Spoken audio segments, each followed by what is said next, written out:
So it's the time of the month again when I share everything I watched last month. This time I'll be covering both March and February since I somehow missed the last month's update. So in no particular order, let's start with something good first. That is Roma, the movie from the director Alfonso Cuarón, the brilliant mind behind movies like Gravity and Harry Potter and The Prisoners of Azkaban. I don't know why I have not watched this movie earlier, but anyway, it is better than late than never. Coming to the movie, it's a quite deeply personal slice of life about a housekeeper in 1970s Mexico City. It doesn't try to impress, just shows you the mess, the beauty, and the heartbreak plain and raw. The direction is grounded and minimal, capturing the complexity of emotions and social change without over-explaining it. The entire film is in black and white, as if you were watching a series of black and white photographs. So cinematic. I love the use of natural light and long slow pan shots, which made the movie so unique. So a solid 8 from my side. You know the kind of movies that stays with you for a long time after watching. It is that kind of movie. The second movie I saw is September 5. It is about a historical drama depicts the 1972 Munich Olympics hostage crisis from the perspective of ABC Sports broadcasters. The film has been praised for its gripping portrayal and received several accolades, including a nomination for Best Original Screenplay at the 97th Academy Award. But anyways, the movie beautifully blends historical tension with personal drama, and I think the movie did a great job mixing it with the original footage of the studio presentation and interviews that really happened in 1972 Olympics. That's a very nice touch. I like the movie. 98% of the movie was shot inside a room, that is the ABC studio. In 2% of the movie, you can see the outside world. The camera gets outside, but I felt that kind of distraction as our eyes were already set to the indoor environment. And if you're doing 98% of the movie indoor, then why that 2% different if not really necessary? Also, I found the movie was flat at the very first 40 to 45 minutes. Then it picks up.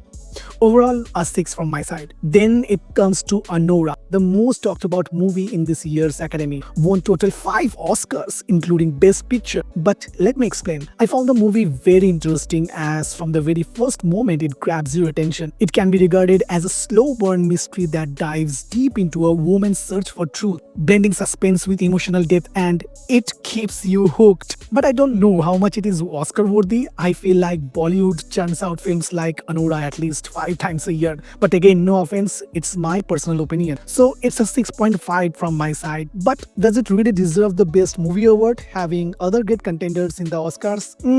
I doubt. The next movie I saw is the animation movie Wallace and Gromit. It is a charming stop-motion adventure about a quirky inventor and his clever dog, tackling absurd problems with heart and humor. It's again an Oscar-nominated movie. Again, I don't know what is happening with the Academy. I didn't find it Oscar-worthy apart from its being a stop-motion movie. The movie relying heavily on slapsticks and visual gags. The plot, though fun, doesn't always offer the depth or complexity that some might expect from an animated film. So as an audience, it's a 6 from my side. The next film I want to talk about is Jaya Jaya Jaya Hai. Nowadays, I'm in love with Malayalam movies, and this movie is a lively and empowering story about a woman breaking free from societal norms and asserting her independence. It's both hilarious and thought-provoking, offering a fresh take on gender roles in modern society. The movie is able to surprise you in every 15 minutes. The balance of humor with sharp social commentary, tackling issues like patriarchy and personal empowerment with wit and heart. So I gave it a 7.5. The next one is a Hindi movie, Deva. It's a Shahid Kapoor startup thriller where he played a rebellious cop entangled in a high-profile murder investigation. Shahid Kapoor's acting is great here. Mainly his character keeps you engaged in the first half, but not in the second half, where the actor's character went through a huge transformation. I would say it's a low average movie, but you can watch and enjoy in any weekend. It's a 6. Now let's talk about the series on my list. First comes this series called English Teacher. It is a feel-good, heartwarming series that dives into the life of a gay high school teacher, navigating love, work, and life's messiness. It's a fresh, honest take on relationship with good dose of humor and charm. Has some really nice jokes. It has total 8 episodes. Each episode has one complete story, and the quality of the stories is good. You know, it is a kind of series that you can watch after coming from office and relax and feel good. So thumbs up for me. 7 from my side. The next is a Bengali series called Dining. It delves into the dark realities of witch hunts in rural India, following 2 estranged sisters who reunite under the dire circumstances, one accused of witchcraft and other fighting to save her from persecution. I must say the series did a very good job. It has total 6 episodes but keeps you gripped. The acting of the antagonist Biswajit Das was really impressive. However, in some of the episodes I felt the lack of production value like in the antagonist team, it's supposed to be a large crowd but it was not there.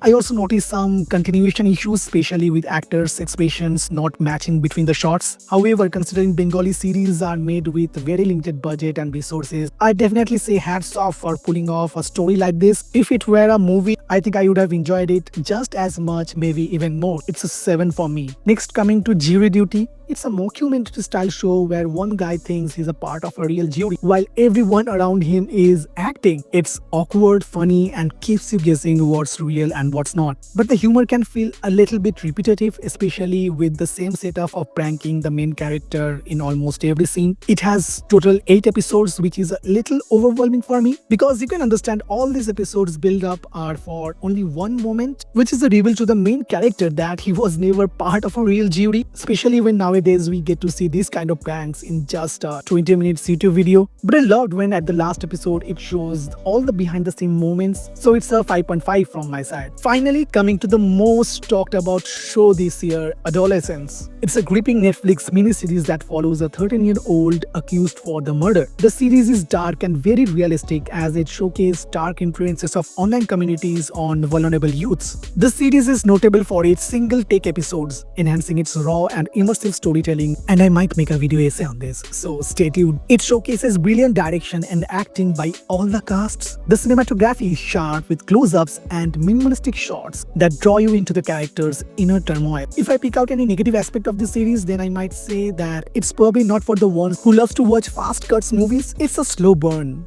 having long conversation in some parts, but you have to watch it for the sake of its storytelling, movie making. I loved when at the end all the episodes make sense to me and not in an expected way. It's an 8 for me. So that's it. I'll be publishing this series of video every month, so keep in touch.